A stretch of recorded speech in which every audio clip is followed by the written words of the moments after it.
Doctor बीना चतुर्वेदी की आवाज़ में उनके कहानी संग्रह नया सवेरा से सुनिए कहानी चुन्नू काकी। इस कहानी में चार चार बेटों और बहुओं की बूढ़ी असहाय माँ एक प्याला चाय और 2 रोटियों के लिए जीते जी तरसती रही थी। उनके मृत्यु भोज में अपार जनसमूह उपस्थित हुआ था। चुन्नू काकी की पसंद की सभी चीज़ें भोजन में बनवाई गई थीं। बेटे बहू सबके समक्ष आत्म प्रशंसा के पुल बांध रहे थे। सुनिए कहानी चुन्नू काकी। चुन्नू काकी का घर आज जश्न के माहौल में सराबोर हो रहा था। आने जाने वालों की खूब रौनक थी। चारों बेटे बड़े उत्साह के साथ हलवाइयों से भोजन बनवा रहे थे। भोजन में क्या क्या पकवान बनने हैं ये चारों बहुओं ने मिल बैठकर तय किया था। पूड़ी, कचौड़ी, गुलाब जामुन, इमरती, 2 सब्जियां और रायता आदि न जाने कितने व्यंजन बन रहे थे जो काकी को पसंद थे। व्यंजन की खुशबू से पूरा घर सुगंधित हो रहा था। जिस चुन्नू काकी को जीते जी भरपेट रोटी नसीब नहीं हुई, आज उसी के मृत्यु भोज के अवसर पर उसके बेटे बहू वाहवाही लूटने के लिए दिल खोलकर खर्चा कर रहे हैं। चुन्नू काकी के मृत्यु भोज में अपार जनसमूह उपस्थित हुआ। अड़ोस पड़ोस के लोगों, रिश्तेदारों व परिचितों के अलावा चुन्नू काकी के गांव से आए भाई भतीजों और उनकी बचपन के सहेलियों के बेटा बेटियों, बहू बच्चों को भी निमंत्रण दिया गया था। सभी कह रहे थे कि इतनी महंगाई के समय में भी बेटे बहुओं ने किस तरह दिल खोल कर खर्चा किया है। चुन्नू काकी की खास सहेली की एक बेटी श्यामा भी वहाँ आई थी। श्यामा को चुन्नू काकी से बहुत लगाव था। श्यामा जब छोटी थी तब चुन्नू काकी उसे अपने साथ ले आई थी। चुन्नू काकी हर तीज त्योहार पर उसे याद करती और जो कुछ उनसे बन पड़ता था शगुन के रूप में आवश्यक रूप से उसे भेजती रहती थी। श्यामा जब खाना खा रही थी, उसी बीच चुन्नू काकी की छोटी बहू उसके पास आकर पूछने लगी, श्यामा जी आज का भोजन आपको कैसा लगा? कोई कमी तो आपको नहीं लग रही? सब चीज़ें सासू माँ की पसंद की ही बनवाई हैं। आप अच्छी तरह से खाइएगा। बताइए आपके लिए क्या लाऊं? छोटी बहू की बात सुनकर पूरी का कौर श्यामा के गले में फंस कर रह गया और न चाहते हुए भी वह कड़वा सच उसकी जुबान पर आ गया। वह कहने लगी, हाँ भाभी, जीते जी तो चुन्नू काकी को अपनी पसंद का भोजन कभी खाने को नहीं मिला, किंतु अब मरने के बाद उनको तृप्त करने का आप लोगों ने सही तमाशा किया है। आज उनकी आत्मा शायद तृप्त होकर आप लोगों को आशीर्वाद दे रही होगी। श्यामा का जवाब सुनकर छोटी बहू शर्मिंदा होकर चुपचाप वहाँ से खिसक ली। भोजन का स्वाद ले रही आसपास बैठी महिलाओं को श्यामा द्वारा छोटी बहू को दिया गया जवाब शायद अच्छा नहीं लगा और वे मुंह बनाने लगीं। उन महिलाओं के बीच भोजन कर रही एक चाटुकार महिला कहने लगी, श्यामा जी हम लोगों के भोजन के स्वाद को आप खराब क्यों कर रही हैं? शुक्र मनाओ कि आपकी उम्र का लिहाज करके भाभी ने आपसे कुछ नहीं कहा। यदि उनकी जगह मैं होती तो आपको बहुत अच्छा जवाब देती। वहाँ नज़दीक बैठी एक छोटी उम्र की महिला कहने लगी, ये बुजुर्ग पीढ़ी तो हर समय हम लोगों के पीछे हाथ धोकर पड़ी रहती है। हम बहुओं जिंदगी भर चाहे जितनी इनकी सेवा करें, किंतु ये लोग तो बदले में हम लोगों को बदनाम ही करेंगे। चुन्नू काकी का मझला बेटा पास में बैठी हुई महिला से कहने लगा कि चाची जी, हम लोगों ने अपनी माता जी के इस मृत्यु भोज में सभी पकवान शुद्ध देसी घी के बनवाए हैं। मेरी माताजी को तो देसी घी का भोजन ही पसंद था। चुन्नू काकी के बेटे की आत्म प्रशंसा भरी बात सुनकर नजदीक खड़े कृष्ण बिहारी जी के गले से ये बात उतरी नहीं और तुरंत ही वह वहाँ उपस्थित लोगों को हकीकत बताते हुए कहने लगे, हाँ बेटा, चुन्नू काकी बहुत भाग्यशाली थी। उन्हें तुम्हारे जैसे आज्ञाकारी और आदर्श बेटों का साथ मिला। चुन्नू काकी ने तुम लोगों के लिए अपना सर्वस्व स्वाहा कर दिया। भरी जवानी में तुम्हारे पिता मेवा और हम जी चारों बेटों को तुम्हारी माँ की गोद में डालकर चल बसे थे। तुम लोगों को तो मालूम भी नहीं होगा, उस समय बड़ा बेटा 8 वर्ष का था और सबसे छोटा मात्र 2 वर्ष का। चुन्नू काकी ने माँ बाप दोनों का फर्ज निभाया। उन्होंने कितनी मुसीबतों का सामना किया होगा। अपनी छाती से लगाकर मेहनत मजदूरी करके चारों बेटों की परवरिश की। मैंने यह सब करते हुए अपनी आंखों से देखा है। तुम लोग क्या जानो? आसपास के बैठे हुए लोगों को कृष्ण बिहारी जी की बातें अच्छी नहीं लग रही थी। उनके भोजन का स्वाद बिगड़ रहा था।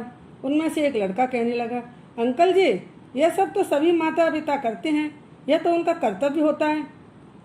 वहीं के माहौल को बिगड़ता हुआ देखकर कुछ लोगों ने इशारा करके उस लड़के को चुप रहने के लिए कहा।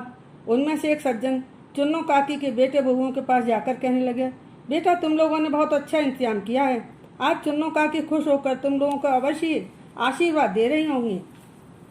छोटी बहू आंखों में आंसू भरकर कहने लगी, चाचा जी ऊपर वाले पर किसी का वश नहीं चलता।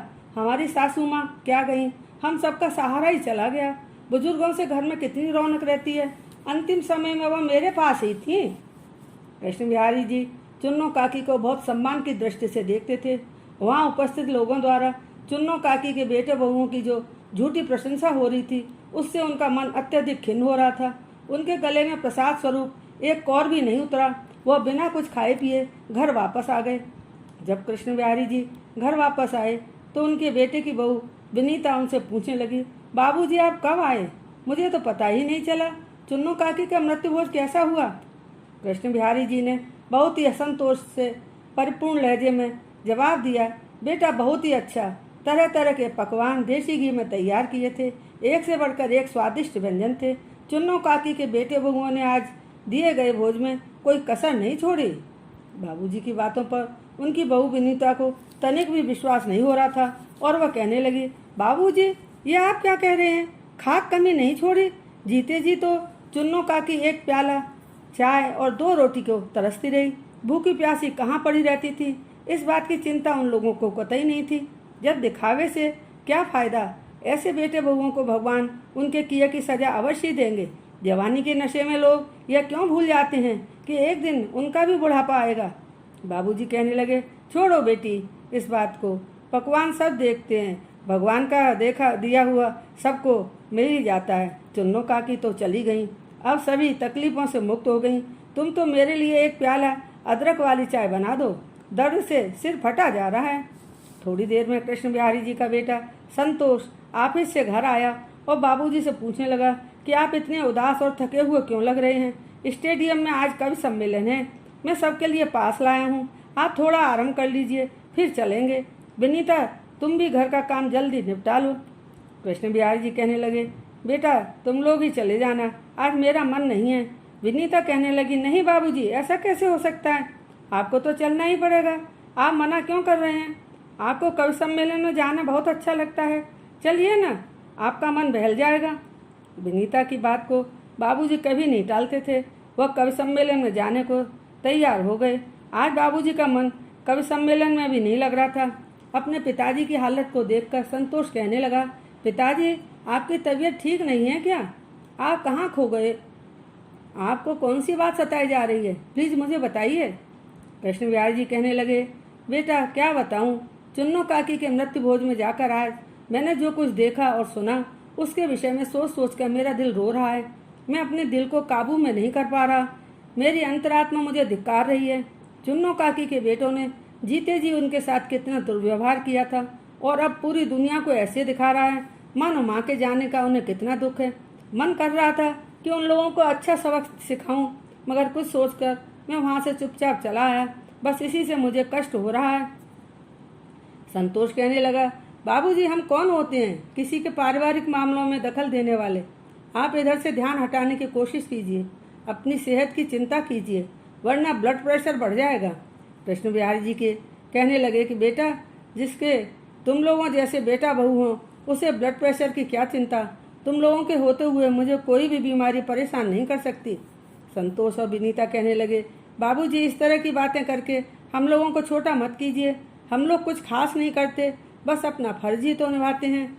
माँ के देहावसान के बाद आपने कभी भी हमें माँ की कमी महसूस नहीं होने दी।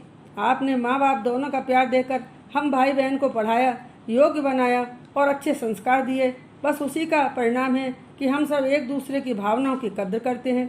कृष्ण बिहारी जी कहने लगे कि चुन्नू काकी ने भी तो अपने बच्चों की माँ बाप बनकर परवरिश की थी। स्वयं भले ही भूखी रहती, मगर इन अनाकारा बेटों को उसने कभी भी भूखा नहीं रखा। सुबह से रात तक मेहनत मजदूरी करती, कभी भी उसके नसीब में आराम नहीं लिखा था। बुढ़ापे में जब वह काम करने में असमर्थ हो गई तो बहू बेटों ने उसे भूखा मार डाला। चुन्नू काकी के साथ उसके बच्चों ने ऐसा क्यों किया? बस मैं इसी बात का जवाब स्वयं से मांग रहा हूँ, मगर मुझे कोई जवाब नहीं मिल पा रहा। संतोष और विनीता बहुत समय तक बातें करके अपने बाबूजी का मन बहलाते रहे, मगर बाबूजी की बेचैनी कम नहीं हो रही थी। अनेक कोशिशों के बाद भी उनका ध्यान चुन्नू काकी की ओर चला जाता। कितनी सीधी सादी सरल स्वभाव वाली महिला थी। उन्होंने अपना संपूर्ण जीवन बच्चों के पालन पोषण करने में लगा दिया, और जब उनको बच्चों की ज़रूरत थी तो उनके बेटे बहुओं ने उनकी दुर्गति करने में कोई कसर नहीं छोड़ी। ऊपर वाला सब देखता है, उसके घर देर जरूर हो सकती है मगर अंधेर नहीं। समय आने पर इन सबको सबक अवश्य मिलेगा। कैसी विडम्बना कि 4-4 बेटों और बहुओं की बूढ़ी असहाय माँ भरे पूरे परिवार के होते हुए एक प्याला चाय और 2 रोटियों के लिए तरसती रही। भूखे पेट नींद भी नहीं आती, मगर उसने सब कुछ सहा, किसी के सामने हाथ नहीं फैलाया। आज मृत्यु भोज का तमाशा हो रहा था। दुनिया जहान के लोग चटकारे भर भर कर 36 व्यंजनों का स्वाद ले रहे थे, साथ ही चुन्नू काकी की सराहना भी कर रहे थे। मैं भी इस तमाशे को देख रहा था। मेरे जेहन में लगातार एक प्रश्न उठ कर मुझे बेचैन कर रहा है कि क्या चुन्नू काकी की अंतिम अवस्था में हुई दुर्गति से लोग अनभिज्ञ हैं।